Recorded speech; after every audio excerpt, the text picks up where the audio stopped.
لاشیں میرے مولا نے بہت اٹھائے مگر 4 لاشوں پہ حسین بہت روئے۔ جو انسان اکمل ہوتا ہے، جو انسان ہو، پھر انسان کامل ہو، پھر انسان اکمل ہو، جتنا بڑا انسان ہوگا نا اتنا ہی اس کا دل نرم ہوگا۔ رونے کا کوئی تعلق صبر کے ساتھ نہیں ہے جی۔ امام نے لاشیں تو بہت اٹھائے مگر 4 لاشوں پہ حسین کی آنکھوں سے آنسو رکتے نہیں تھے۔ ان میں پہلا لاشا قاسم ابن حسن کا لاشا۔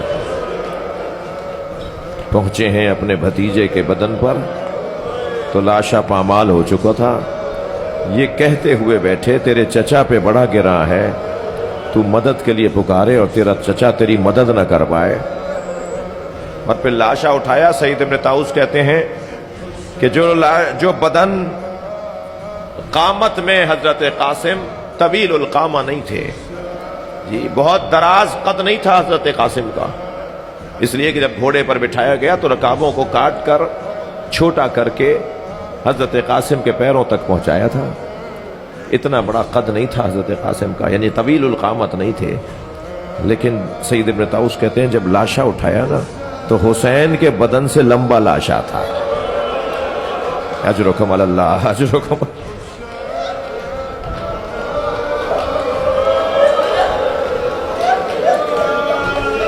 اور حضرت قاسم کا لاشا امام حسین جب لے کر گنج شہیداں خیام حسینی تک آئے ہیں تو بیویاں ایسے کھڑی تھیں جیسے کسی کی بارات آ رہی ہو،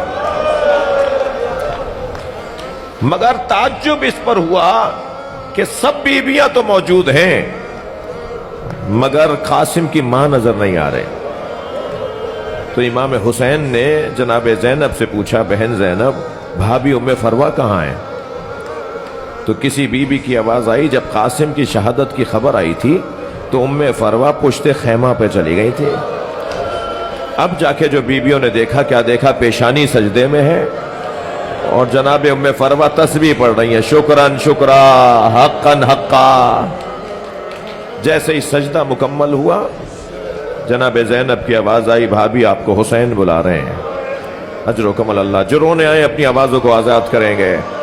خاص روحانیت اور نورانیت حاکم ہو جاتی ہے جب گریہ ہو رہا ہوتا ہے۔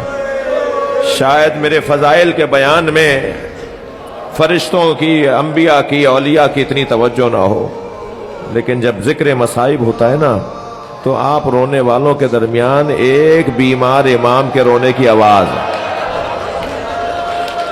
مجلس میں خواتین بھی بیٹھی ہیں، میں بیویوں سے کہوں گا ذرا ادب رہے، احترام رہے، کسی کو دھکا نہ لگ جائے۔ کیا معلوم کہ کوئی 4 سالہ پوتی اپنی دادی کے ساتھ آئی بھی ہو۔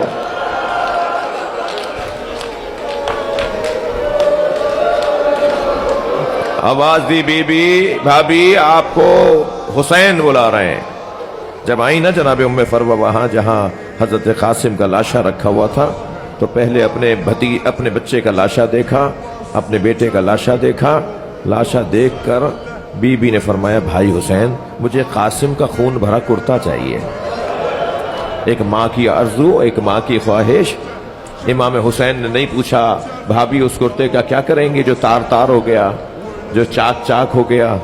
ماں کی آرزو تھی، کچھ ہی دیر بعد وہ خون بھرا کرتا جناب ام فروہ کو دے دیا۔ بی بی نے اسے اپنے خیمے میں لے جا کے رکھ دیا۔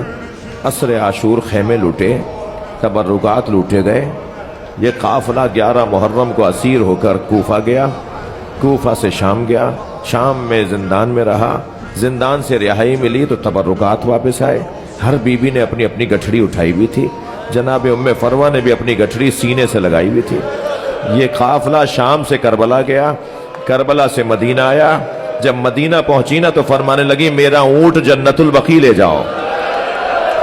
اور جنت البقیع پہنچی تو قبر امام حسن کے برابر میں بیٹھی، گٹھڑی کھولی، خون بھرا کرتا نکالا، امام حسن کی قبر پہ پھیلا دیا۔ اے میرے والی، تمہارے بچے کی نشانی لے کر آئے۔ اجرکم اللہ۔